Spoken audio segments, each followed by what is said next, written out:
I presume that you're very supportive of this move by the First Minister. Tell us why. Well, I'm supportive of it because there is a mandate for a second referendum in the Scottish parliamentary elections last year. The Scottish Parliament elected the largest pro-independence majority parliament since its establishment in 1999. I think it's important as Democrats that we respect that. If it were the other way around and it was a majority of unionists MSPs that were elected to Holyrood, as a Democrat, I would have to accept that, and I would have to accept that there wasn't going to be another referendum.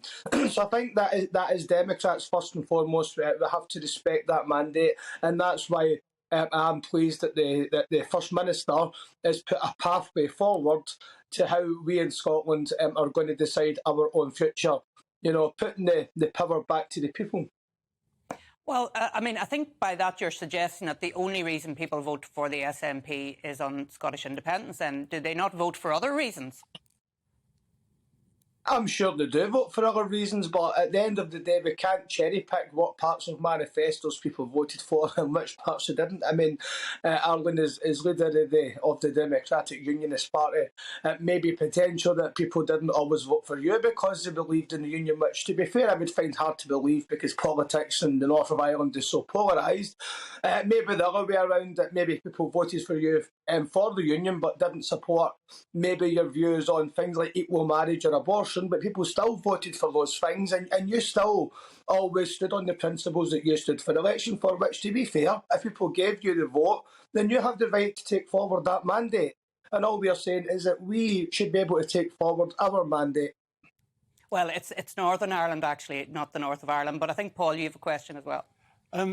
Austin, isn't the truth, look, if you have your second referendum and you lose it, the SNP are just going to keep campaigning again and again and again for another referendum. It becomes a never-endum, doesn't it? And, you know, the truth is, when we had the referendum in 2014, the SNP said this is a once-in-a-lifetime opportunity. Well, it clearly wasn't, because they keep banging the drum for another referendum. You're just not going to give up, be honest. Well, a line from one politician can't hold the whole future of a nation hostage. You know, at the end of the day, it is up to the people. And it's important that there's a democratic route for people to decide the future of their own country.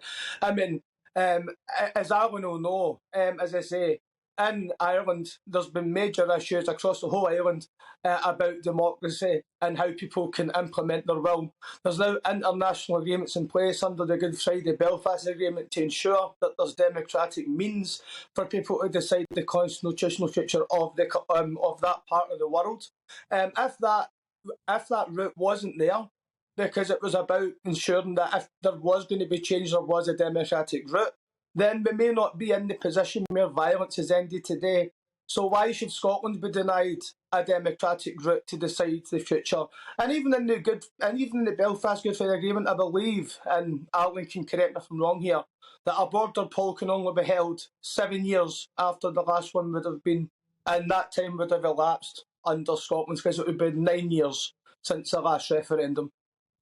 Well, I think the Belfast Agreement is very clear that a border poll can only be held when there is sufficient indications that there's a possibility that it might be successful. And let's face it, there's no justification for this referendum, is there? Because it was your own First Minister that said it was a generational referendum. And also, every poll still shows in Scotland that people favour the Union.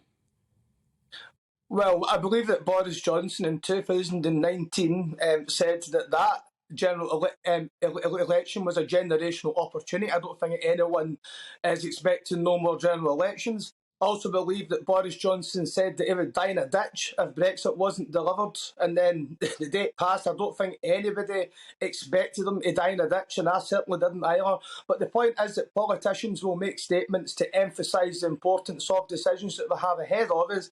They're not necessarily meant to be taken on a literal basis. But the key point is that we need to have a democratic route.